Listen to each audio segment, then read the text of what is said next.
Welcome back, ChangeMakers.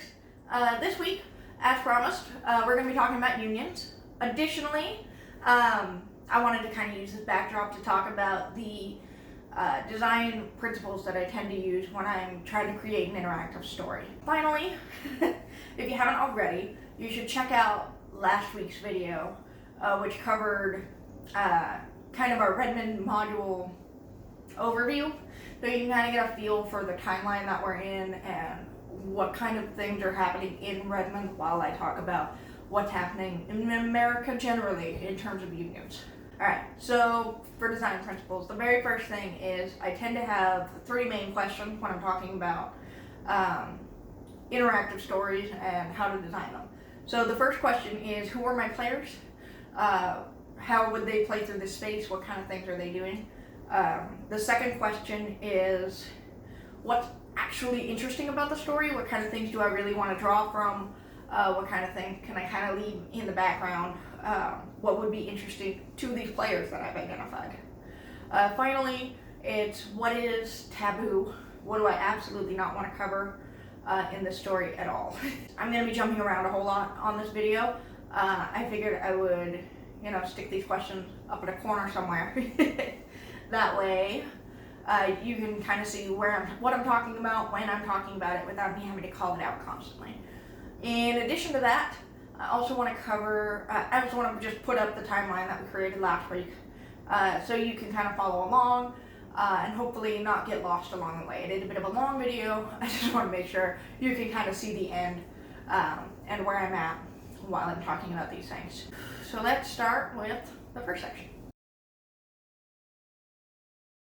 So the Gilded Age. This was a great time to be a businessman or a businesswoman. The hustle and bustle of city life was going swell, but as I said last week, Redmond was a little bit behind on these times. They were still building roads. They were still trying to build up a community of any kind.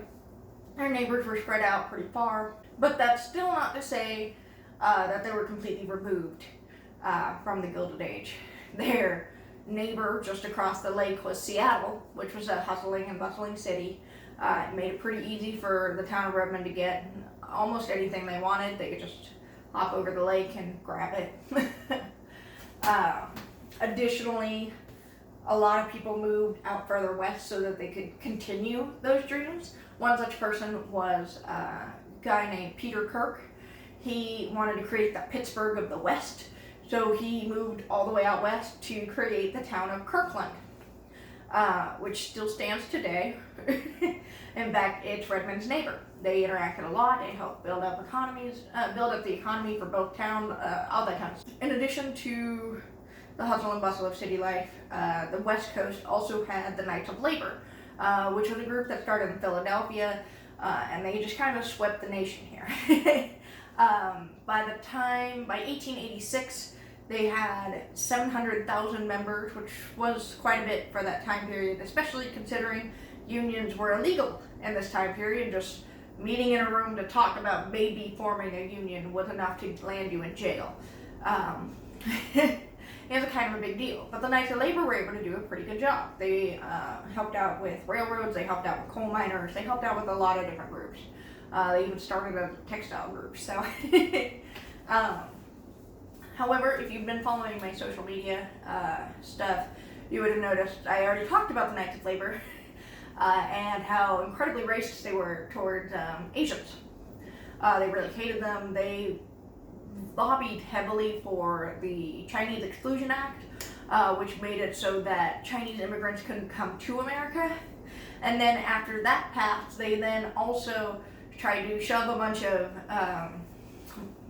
Asian workers, so they'd go through a town's Chinatown, shove all the people that lived in there onto a boat and then shipped it off to China, which is incredibly racist and in poor taste.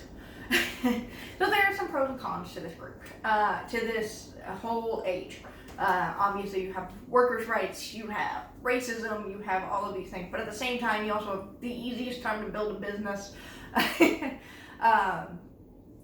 Small town life and how to build up a community in the first place, things like that are happening as well. So let's switch to personas. So I say personas But we're not using these for like marketing or determine what kind of mechanics we should be borrowing from other games. I use this a lot in UI design, so it just kind of bleeds over into my level design and narrative design. These are more perceived players that will come at the story with a different expectation of what fun is. So they're, if you present them with a problem, how do they approach it? This is kind of level design 101. It ties right into the who's playing this game kind of question. So for this story, we have two major personas. We have the union worker and we have the boss. This was determined after kind of IDing the lead actors in the story and who I want to be the antagonist or stuff like that. What kind of things would be make for interesting conflicts. Not everyone is a fan of unions, but at the same time, not everyone wants to kind of run their own business. With this persona method, we can kind of identify what kind of ways they can coexist, what kind of things do we really need to kind of cut out so that both kinds of players can have fun at the same table. For the Gilded Age, we've got three major stories. We've got the small town, big business dichotomy, since Redmond will still be under development while the neighboring towns are all trying to be industry giants. We've got the Knights of Labor and the racism subplot, and we've got the dream big story, like Peter Kirk. So let's start with the small town. This aspect of the time period is a great way to show off how small businesses can help support a community and kind of make it grow. Our boss persona would probably love this aspect of the story. They'd be given that little inkling and they would know exactly what to do with it. It's why they came for this game in the first place. They went, yes, I can make a business here. The union worker may have a bit more trouble. They probably won't pay attention to the small town aspect as much. They're interested in building a community, or they see the town of Seattle and they go, yes, Gilded Age, workers' rights, I can do this. And it won't be completely left out for this person. So while they may have a bit of conflict with each other here, one person's building a business, the other one's trying to stop them. That can be pretty easily weighed away by having conversations at the table with each other. So just, hey, be above board, or I'll come for you, or something like that. All in good jest, or whatever it happens to be. That's kind of just signing the social contract. It tends to happen naturally in games. This can be a little more complicated if we do the dream big storyline where they're aiming for a bigger business. Union worker would likely not want to run a business. That's not really what they're interested in. So they might be a little more left in the lurch if that's where the group wants to go. On the same side, if there's only one boss at the table, they might start to feel like they're the main antagonist in the story, which you absolutely don't want to do.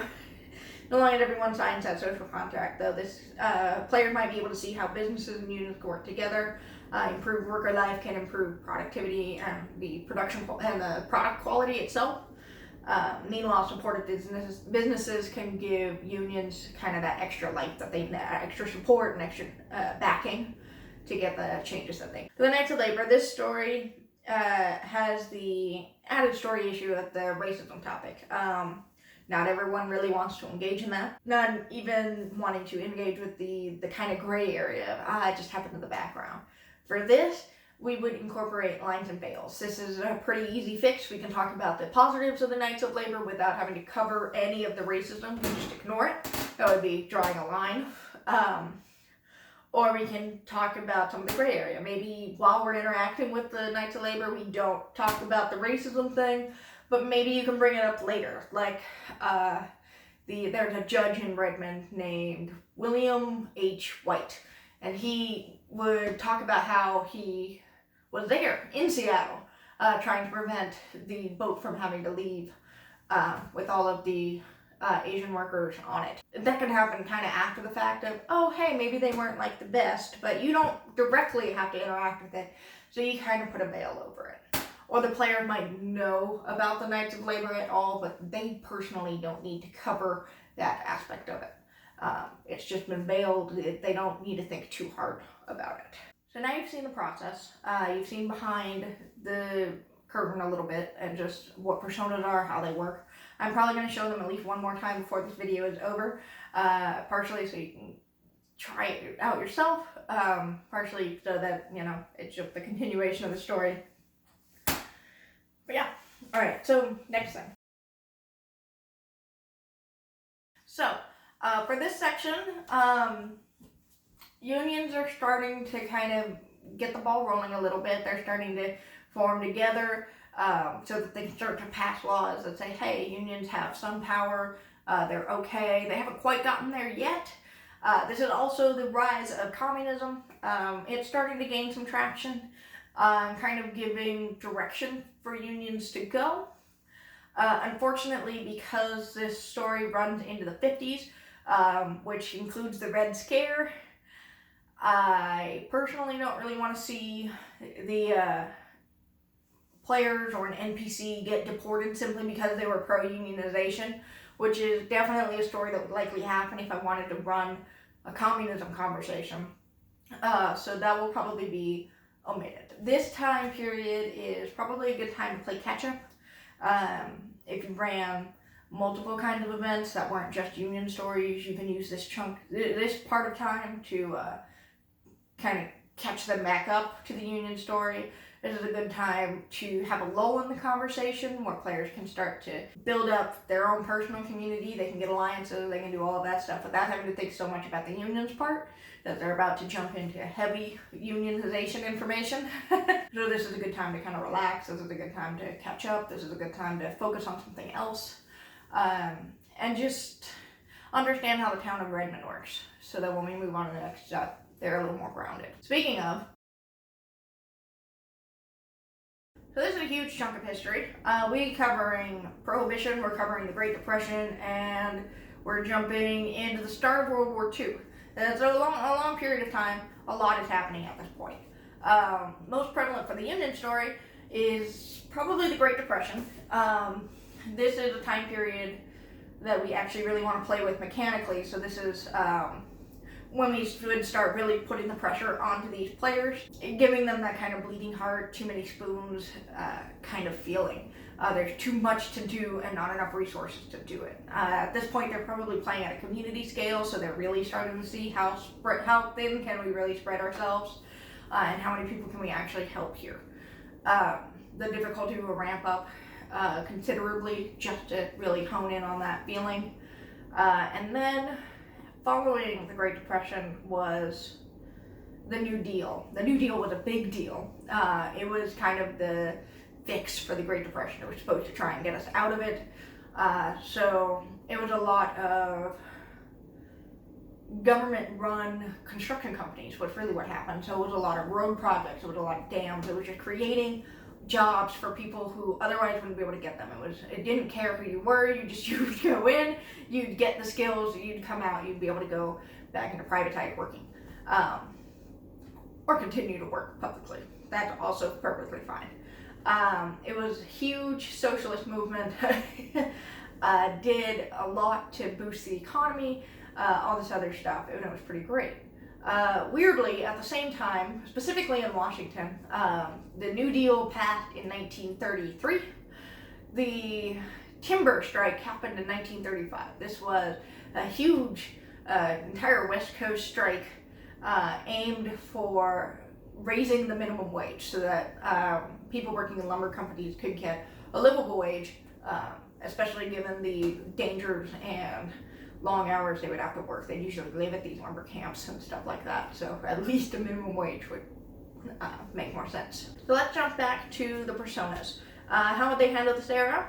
During this era, we've got the Great Depression and we've got the New Deal. So let's start with the Great Depression. So the boss will probably have a hard time with this. It's a lot of interesting conflicts about how do you run a business when everything seems to be at a loss. They'll probably make a few hiccups along the way, which you can definitely use to just kind of hone in how tough it really is to run this. If it's not too hard, it can be a lot of fun for this character. On the other side, if you've got a union worker at the table, this can actually probably make it a little bit easier for the boss. The union worker will also likely be a little stretched thin as well. Again, the bleeding heart kind of conversation goes both ways. The boss can want to help out anybody they see. The union worker can also feel like that. and they're working in a community space, and they're kind of seeing what the limitations of that truly are. From Hoover bills to strikes to impossible rent payments, there's a lot of stuff that can just happen. The goal would be to just run them until they just start to feel like their communities are coming undone, and then we'll hit them with the New Deal. New Deal comes in to save the day. For the union worker, this could be even what they were working towards during the Great Depression, was just how do you get that passed? How do you get people to vote for the New Deal? How do you get people to say, yeah, that's exactly what I want? Once the New Deal comes in, they have more resources and better means to help their NPCs or fellow players. For the boss, this could be a mixed bag. This depends on if the DM wants to kind of veil some of